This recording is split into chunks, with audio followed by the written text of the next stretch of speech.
Hello, BookTube. I'm back from my disappearance over the changing of the year, but as usual, I'm having a bit of trouble making my way all the way back to you, to specifics. My first attempt to do that took the form of 1,000 words written on paper in a dead language. My second attempt to do that, it took the form of me turning on the camera and staring in blissful peace for 30 minutes of silence. And then my third attempt was a 10-minute video that was not in English. And my fourth attempt was a 21-minute video that was not in English. So I am trying try number 5. And with try number 5, I thought I would increase my chances as much as I can by sticking to specifics and not talking about generalities just quite yet. Generalities of any kind. In the hopes of getting a video up in the 2020s. That would be nice. So I thought instead of doing anything general, I would just show you books that I have read recently. In fact, these are this is a rare opportunity to see the entirety of the books that I have read in 2020, in this year and in this decade. So far, this is it. I am slowly regaining the present tense and English and concern and interest and enthusiasm. And when all those things come back, they will come back in what math wonks refer to as an asymptotic curve. So this number won't stay this small. It will increase like that old math exercise. You give someone a penny on one day, then you double it to 2 pennies on the next day, and then 4 pennies on the next day, and then 8 pennies on the next day. And the students are always shocked to learn how soon that person will be a millionaire. And I'm hoping that in previous years, my interest in my reading and writing life has taken the same curve. But for now, I wanted to show you these books and talk about them a bit. The first one is nothing. It's a trifle, but it's a mighty entertaining trifle. So if you see it in your bookstore and you know somebody who might get a kick out of it, it's perfect. Stocking stuffer is what we call them in America at Christmas time. It's not Christmas anymore. But there's never a bad time to remind you how much fun it is to give somebody an unlooked-for present. It can absolutely turn around their day. They might need it a lot more than you think. It is always a greater payoff than it is a cash payout for you. Always. So I advocate doing it all the time. Give all the time. And this would be a fun thing to give. This is by Lisa Brown. This comes out in April. And it's long story short. And it's the author and artist takes classic works of literature and distills them to 3 panels, even less than that, and they're adorable. See, there's the turn of the screw, all in just 1 page, so you don't have to worry about all that Jamesian prose. It's very funny in a lighthearted way. A bookish person will snap right through this, but really enjoy it. Then the next one is on the opposite ends of the spectrum. It's not only small, it's not small, and it's not a trifle. It's huge and definitive for a long time. This is a work by Thames and Hudson on Peter Bruegel. This is his complete graphic works, his complete prints. So there are no color paintings here except the odd one referenced here and there. But instead, it's just a complete, just beautiful, reproduced, definitive catalog of all of his print work, including the prints that came out shortly after his death. It's in conjunction with an exhibit, a big exhibit that is up in the, I think the National Library of Belgium in Brussels. Some of you who maybe been to the exhibit could probably tell me when it is, and also, if you have been to the exhibit, I'd love to know: is it packing them in? Is Bruegel still known? Is Bruegel still liked or loved?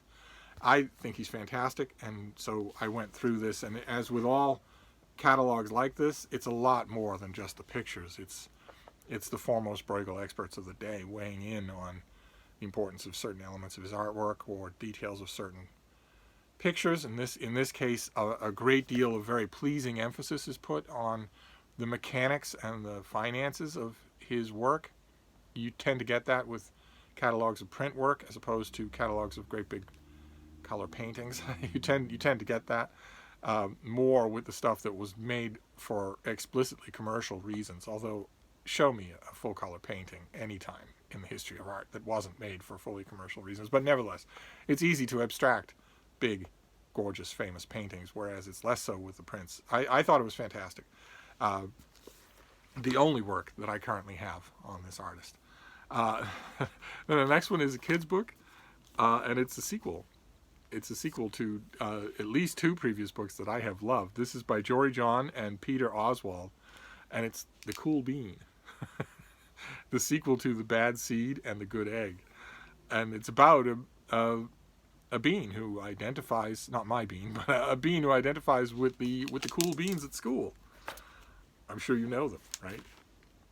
Despite the fact that the cool beans you know are not in fact legumes or vegetables, they probably still look like that. The knit caps, sunglasses, the attitude. And the cool bean wants nothing more than to be like them and with them. But as is usual in the case of these books, and the bad seed learns a lesson, the good egg learns a lesson, and the lessons are mildly the same. They are a mild pushback against conformity, which is a great thing. The books don't hit you over the head with it, so you can read this to your kid. Your kid is going to love it, and they're going to absorb that lesson without it being harped on, unless you make the cardinal parenting mistake of harping on it. So please don't. Your kid is not dumb. Your kid is a lot smarter than you are. Your kid will figure it out. And the cool bean learns the lesson at the end that I realize that it's not about how you look or any other silly stuff. It's about a wink or a nod or a smile at just the right moment. It's about dusting somebody off, helping them up again, and pointing them in the right direction. Now that's cool. And that's delightful. And it's every bit as delightful as the previous 2 books. Then this next one is something I think we saw on this channel last year. This is much closer to my own world. This is Serious Noticing by James Wood, a collection of his literary essays. He is one of the most premier of the premier names in my profession. He writes long literary pieces for the New Yorker and whatnot, and every one is considered a minor event. I have, I think, a couple of his other books here. The table of contents in this book is much what you would expect. What Chekhov meant by life, Saul Bellows' comic style, Bohemil Hrabel's comic world, George Orwell's very English Revolution. By that, I mean those titles aren't his choice, I'm sure, but by that you can see the very predictable appreciator for hire. And Wood deepens that pattern consistently, so he is very much worth reading. I had read already pretty much all of the stuff that's in here, but again, as I've mentioned before, reading all of these things together in a shot in one book often produces a very different effect. You notice not only the verbal tics and lazinesses that the author has and that you wouldn't notice them if you were getting one of these things a month over the course of 20 years, but you also notice the strengths. In fact, you notice what I don't think Wood would ever call, and I wouldn't either, but it comes close to being an ethos, a reviewing philosophy. You start to notice what's important to this reviewer and what's not. You start to notice the kinds of things that the reviewer notices and the kinds of things that they don't. And I think that's fascinating. I love it. So I had a blast rereading these. And I will of course, I reread the whole thing. And then, as is true with all the other books like this that I have here in this room, this will go straight into this room once I've written about it. As is true with all the rest of them, I read them in a shot, and then I revisit them when I need to. So if there's a new biography of Hrabel, or a new volume on Cheever or Orwell or whoever, well, then I'm going to want to stand at that bookcase and see what everybody thought. Some reviewers don't do that. Some reviewers absolutely can't. They say, they've told me over the years that no, if I read even one other critic on this subject before I write about it myself, I'm a sieve. I won't have any idea whether or not I'm unintentionally stealing what they said. I absolutely can't do it. I also don't want them to prejudice my own reactions. I want my reactions to be my own. I've never really understood that. I consult if I have a big reason to do it. I mean, a normal book on digital currency or the state of unrest in Brexit is not going to require any kind of standing at those bookcases. But if I've got a new book on, well, in a dream world, James Fenimore Cooper, or for instance Dante, I'm going to want to prowl along those bookcases and see what everybody thought of every aspect of it. Hours spent over there, and the more charitable of my book reviewing friends have said, well, that maybe that just means that you have a firmer sense of what you want to say ahead of time than the rest of us. And the uncharitable say the uncharitable version of that, which is that I'm such a raving egomaniac that nothing that Montaigne or anybody else could say is going to affect what I say about these authors one way or another. I will be back to this book. I can't say that about all the rest of these things, but I will be back to this one. I know that I will be. Probably this year. This year has just started, but certainly in the 2020s. And this next one is by an author I love. He's fantastic. This book comes out in April. I cannot recommend it strongly enough, or anything else that he's ever written strongly enough. His name is Carl Safina, and this is Becoming Wild: How Animal Cultures Raise Families, Create Beauty, and Achieve Peace. And in this book, he does a mild-mannered and courteous and extremely scholarly and erudite version of the rant that you have heard on this channel many times, which is to blow apart. He does it in a very mild-mannered way, a very beautiful way. He's a beautiful writer. But to blow apart the idea of human exceptionalism. He picks 3 species: the scarlet macaw, the sperm whale, and chimpanzees, and examines them as cultural beings who create cultures that they then sustain and hand on to the next generation. The ways that they interact with each other, the subtleties, the pros, the cons, the altruism, the abstraction, all the stuff that even so much as 25 years ago, most popular science writers were unwilling to admit animals did. And if they were willing to admit that any non-human animal did any of those things, they might give it to chimpanzees because they're so close to humans genetically, and maybe a couple of things here and there to dolphins because it was fashionable to grant them to dolphins. The point that I have been making for 475 years is that it's true of all complex animals. All complex animals are complex. All of them have the ability to feel.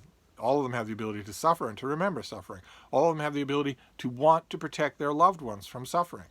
All of them have worked out ethical systems. They might not be intelligible at first blush to humans, but they are definitely there. And under the right kind of scientific testing, benign, cooperative, and not preclusive, you can find out their rough equivalents. Of course, you can't experiment on sperm whales, but until just very recently, in fact, mostly not even now, no humane experiments have been done on chimpanzees or macaws either, or any other kind of animal. Nevertheless, it is possible. The more once you take the human presumptions and the human controls out of examinations, out of experiments and tests and whatnot, you start to see that what is argued in this book, which is that I was reading it and I was thinking of a quote from Star Trek, where Kirk and Spock, it's a Star Trek movie, it's a late Star Trek movie, and Kirk and Spock are having a tense discussion in Kirk's quarters, and Kirk finally breaks down and says to Mr. Spock, "You want to know something, Mr. Spock? Everybody's human." And Spock says, "I find that comment insulting, but nevertheless, you know, in the sense of the movie, what Kirk means by it." And I kept thinking about that line when I was reading this book, because not to curse all other animals on Earth with the title of human, but all the stuff most of the stuff that humans have thought was their sole province in creation, it turns out You don't have to look any distance at all to find those things elsewhere in nature. Probably because those things, all of those things, have evolutionary value. And so, of course, they would be here. All the animals you see around you are hardcore survivors of millions of years of pitiless evolution. So anything that's valuable, they would have. I know for a fact, watching my hoi polloi sparrows, I have watched them endlessly, endless hours. I've watched the squirrels in the backyard endlessly. I've spent an enormous amount of time with dogs and wild canines. I've spent an enormous amount of time with pigs. I know that Safina is right. He's not making any claims here. He's just describing things. And he describes them beautifully. And you'll never look at these kinds of presumptions the same way again when you're done with this book. So I urge you to read it. I urge you to read it. Once you're done reading it, you will be very hard-pressed not to believe, on firm factual grounds, that animals are people. That most animals are people. That they can have bad moods, that they can have idiosyncrasies, that they can make friendships of different levels, best friend, acquaintance, nodding acquaintance, ooh, kind of uncomfortable, but it's socially, I'm not going to cut you. They can do all of that. And they have senses of humor and a sense of inquiry and a sense of awe.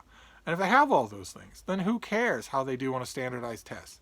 If that's what you're going to say, that that's what humans can fall back on, well, then you'd better be prepared to have children of your own or friends of children of your own declared non-human. Because not all humans do well on standardized tests. Humans have some outstanding attributes as a species. Communication is the biggest one by far, the one that made humans the dominant species on Earth. But they don't have a lock on all of these things. And it was never just the one thing that allowed them to say they were, quote-unquote, human. It was the whole breadth of those things, especially the soft stuff, the emotional stuff. And the more science takes off the blinkers and looks at animal societies, the more they see it everywhere. So when you finish this book, you will come to the strong conclusion that animals are human, that everybody is human, that animals are people. The phrase I often use to describe them here on this channel. It's gotten me more than one confused comment when I describe a book and somebody writes to me and says, "You said the people were very engaging. Did you mean the researchers?" I'd say, no. I meant the wild boars or the giraffes. I meant the people are very engaging. And as a side bonus, no, not to harp first thing out of the gate in 2020, but if you finish the book believing on a firmer basis than you ever have before that animals are people, maybe you ought to consider not eating people. Not subscribing to a billion and billion and billion dollar industry that exists not only to feed you people, but to remorselessly torture them before they kill them and feed them to you. Maybe you don't want to do that anymore. I wonder if that's an angle that reviewers will take with this book when it comes out. And the next book will stick with nature. This is by Craig Pittman. I think this comes out this month. Yes, this comes out later this month. This is Cattail. And it's all about the struggle to identify, to find, and then to save the Florida cougar, the Florida panther, against remorseless habitat degradation, against remorseless hunting, just the usual hard luck conservationist tale of the 21st century, where these animals, and especially niche animals in niche environments, are being dwindled and pigeonholed and hunted to extinction in our lifetime. Now this has nothing to do, this book has nothing to do with broad scale catastrophe. It's just an incremental thing.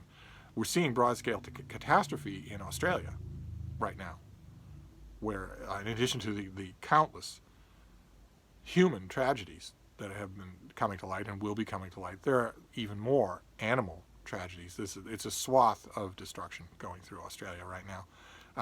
But this manages against all odds to be hopeful, even in that on that score, that it's possible that a small handful of passionate, well-intentioned people might be able to turn this pattern around, at least in this one little niche. And it's got fantastic illustrations. There's a cat being released. There's one that's been anesthetized. They vary in size quite a bit. I have, you're going to be expecting a Steve story. I have never actually seen a Florida panther. I have been near one, I know, because I was in the gigantic swaths of their territory. I've been in their territory many times with dogs, and my dogs knew right away that something was in the area. It was one of the many times where I kind of wished that dogs had that signature human ability of communication, but they don't learn languages beyond a rudimentary point. So they would go nuts, and I knew that something was in the area, and it was either a Florida panther or the indigenous Florida Bigfoot, the swamp ape. And I shaved things with Occam's razor and thought it must be a panther that's nearby. I've never seen one, but I've read all about them, and this is by far the best. This is just terrific. Companionable, hard-hitting when it has to be, extremely informative, full of personalities. I loved it. So it and the Safina are the first works of natural history that I have read this year, and I love them both. And then the next one is a work of history, and it's not just a work of history. It's the first seriously important major work of history that I have read in 2020, and therefore the first seriously important major work of history to be published in the 2020s. It came out from Harvard University Press, or it will this month sometime. It's by Wendell Bird, and it's called Criminal Descent. And it's, as you can tell from the subtitle, it's all about the Alien and Sedition Act of President John Adams, 1798, that was one of the worst offenses against freedom in the history of this country, and also one of the first such offenses, where Adams made it illegal to criticize the president, made it illegal to criticize Congress, and a whole bunch of other things as well, and did it specifically to go after people. And what this book does, a fairly hefty thing, I thought it was spellbinding, just spellbinding. Despite the author's penchant for a little bit slightly dry academic prose, the facts help the author out completely, because this is a look at the cases under the Alien and Sedition Act. This is a look at the people who were held into court. There's a look at the people whose lives were ruined, whose livelihoods were ruined, and what the specifics of their cases were. And that was fascinating, just fascinating. So the first major work of history in 2020 that I read is also groundbreaking. This is the definitive book on the Alien and Sedition Act, and it gets definitive because it goes into detail, just endless amounts of detail. Puts human faces on this egregious act of autocracy. I thought it was fantastic. So I actually, when does it come out? Probably very soon. Yeah, very soon. January 7th, the date that was the date on so many of the books. And then the only other book that I want to show you is not new. It's not a new edition. I was walking Frida the other day, and we passed one of those little free libraries. They're all over the world, so I probably don't need to make an America-specific description of them. They're just a little box. They take all kinds of forms. You do a Google search for a little free library, you'll see all the inventive ways that people have made them. I wish I could make one. I wish I had the wherewithal to make one myself. I'm in a perfect position to keep it stocked all the time and just put it out on the sidewalk. I have foot traffic out front to beat the band. That thing would be empty every day. But what it is a box, a little gable, a little door, and there's a sign on it that says, "Take a book, leave a book." And there's no policing. The person who upkeeps the little free library periodically notices when it's getting tattered or wearing down and fills it with books again. I would be, again, the perfect person to fill such a thing. I would never need to worry about it. And a lot of people would be getting newer books. But Frida and I passed one of those things, and I reflexively looked in, even though at the time I wasn't reading English, I wasn't caring at all, and I saw something that I took. I've shown you in my library tour last year. I showed you a whole bunch of Bantam and Signet old mass market classics. I have a small collection of them, about 15 of them, and I like them. I really do. I have Penguin editions of them. I have newer scholarly editions of them that I get from publishers in the mail. But I like those older ones. And so I grab them when I find them cheap, or in this case, for free. And I saw one. This is the Constance Garnett translation of The Idiot by Dostoevsky in this old Bantam mass market paperback. So I grabbed it. And it was in pretty rough shape, so I reinforced it. And then fell into rereading it. Just fell into rereading it. Haven't read The Idiot in I don't even know how long. And I'd completely forgotten how much I loved it. I'd completely forgotten how brilliant Dostoevsky is. It's just incredible. I know it's often said, it's such a truism with this author that we often take it for granted, but he is absolutely brilliant at the weird discursive way that he fills every single walking character with humanity, complex humanity. It's just amazing. The thing that struck me this time around reading, I've read the Constance Garnett translation a couple of times, and I've read the book itself in various translations, I think probably 8 or 9 times. And the thing that struck me this time has struck me before, which is that the minor characters live. You want to know all about them. Even the walk-on characters, the characters you only see once, you want to know all about them. And for some reason, that seems to be a trait of great Russian literature. It's certainly true in Tolstoy. And I was tremendously pleased. This was one of my first reading experiences of 2020, was to reread The Idiot by Dostoevsky. Not an ideal rereading experience, of course. I would have left to my own devices without being unmoored from time and without finding a free copy. I would probably have opted for a newer translation, maybe a translation into English that I haven't read, maybe a scholarly edition with essays and notes, things like that. But and certainly not a translation that I've read so many times on its own. But it ended up not mattering. I ended up not mattering. I had a great time. So I'm thinking that I might dive into another one of these old Bantam mass market paperback classics. I have a whole bunch of them, and there's no limit to how often you can read these things. So maybe I will do that.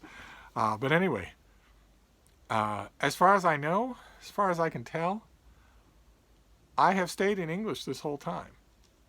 And as far as I know, I have not stared off into the bluebirds for 15 or 20 minutes at a stretch. I'll have to check. I'll have to look at the video and see. But I am tentatively thinking that this recording might have been a success. Just books of 2020. So I'm not gonna push my luck. I'm gonna wrap this up and hope that it worked. I will review the tape, as the kids say, and see if this is presentable. And if it is, well, then we will, with baby steps, we will return to our daily conversations. I hope you're all well. I hope you're all well, and all that about your New Year's belongs to a more general conversation, and those more general conversations are what have undone me in making videos. So I will get to those questions and those considerations, but not right away. First, we'll make some specific videos, maybe a mail haul as well. Anyway, this is exhausting, so I'm going to wrap this up, but I'll be back. Thank you, BookTube.